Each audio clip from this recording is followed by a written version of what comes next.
नमस्कार दोस्तों, मैं ऋतुराज तोमर और आप देख रहे हैं पब्लिक का पत्रकार। यहाँ हम बात करने वाले हैं जन सरोकार से जुड़ी खबरों की।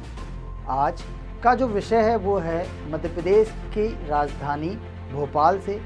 यहाँ आज मैं भोपाल नगर निगम की तुलना एक हाथी से करने जा रहा हूँ। आप पूछेंगे क्यों? क्योंकि जैसे हाथी के खाने के दांत अलग और दिखाने के दांत अलग होते हैं, वैसा ही कुछ हाल भोपाल नगर निगम के अतिक्रमण हटाने वाले दस्ते का है।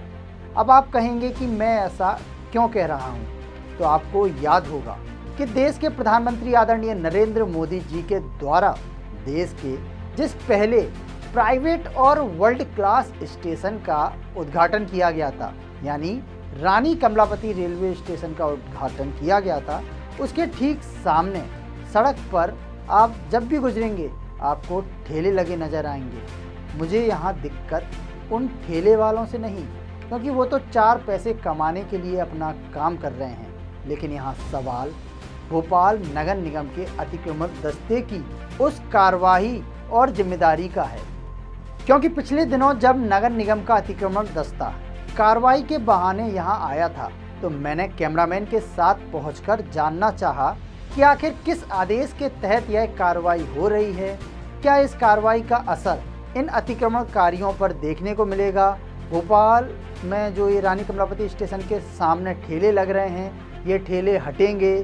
इस तरीके के सवाल लेकर जब मैं पहुंचा, तो कैमरा देखते ही इस कार्रवाई में तेज़ी आ गई।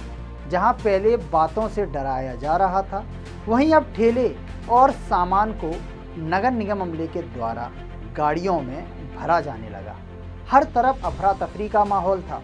मैंने नगर निगम के एक कर्मचारी से पूछा कि क्या यह ठेले हमें सड़क पर अब नहीं दिखेंगे, तो मुझे बताया गया कि हमारा काम सिर्फ सड़क से अतिक्रमण को हटाना है। हम इस सारे सामान को नगर निगम की शाखा में जमा कर देते हैं, लेकिन मामूली जुर्माने के साथ यह ठेले मात्र कुछ दिनों में छूट जाते हैं। यहाँ मैं कुछ दिनों तक रुका कि देखते हैं आखिर कितने दिन बाद यह ठेले फिर से सड़क पर नजर आते हैं। यहाँ गौर करने वाली बात यह है कि नगर निगम की इस कार्रवाई का इन ठेले वालों पर कोई असर देखने को नहीं मिला। नगर निगम की गाड़ी जाते ही फिर से एक नया ठेला लाया गया और दुकानदारी शुरू कर दी गई। इसके बाद अगले कुछ दिनों तक जैसा कि आप देख पा रहे हैं कि कैसे नगर निगम की गाड़ी हर दूसरे दिन यहाँ आती है, माइक से अनाउंस करती है, उनके आते ही ठेले यहाँ से वहाँ होते हैं और फिर वही दुकानदारी शुरू हो जाती है। अब यहाँ दुकानदार दुकानदारी कर रहा है या नगर निगम का अतिक्रमण दस्ता दुकानदारी कर रहा है, यह एक बड़ा सवाल है।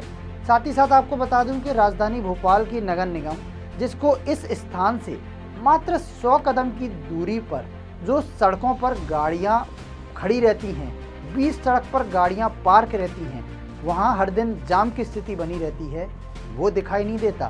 राजधानी भोपाल नगर निगम को बरसात में इसी स्थान पर जो पानी भर जाता है, नगर निगम का चैम्बर चौक हो जाता है, वो दिखाई नहीं देता। रानी कमलापति स्टेशन के ठीक सामने किसी नेता के जन्मदिन पर बड़े बड़े पोस्टर बैनर लगते हैं, वो दिखाई नहीं देते, क्योंकि नगर निगम का काम इन सारी समस्याओं को देखना नहीं, किस तरीके से वो अपनी समस्या का समाधान कर सकें, वो है। नगर निगम के जिम्मेदार अधिकारी इस खबर को देखें और थोड़ा सा अपनी जिम्मेदारी को समझें कि कैसे देश के प्रधानमंत्री, मध्य प्रदेश के मुख्यमंत्री ने रानी कमलापति स्टेशन को बनाया है। इसको वर्ल्ड क्लास का दर्जा दिया जा रहा है, लेकिन उसी वर्ल्ड क्लास स्टेशन के ठीक सामने यह स्थिति एक बड़ा सवाल खड़ा करती है। इस खबर पर आपकी क्या राय है, हमें कमेंट बॉक्स में ज़रूर बताएं। और जन सरोकार से जुड़ी खबरें हम तक पहुंचाने के लिए हमारे व्हाट्सएप नंबर को नोट करें और इस नंबर पर आप अपनी खबर हमें पहुंचाएं। पब्लिक की खबर दिखाएगा पब्लिक का पत्रकार। धन्यवाद।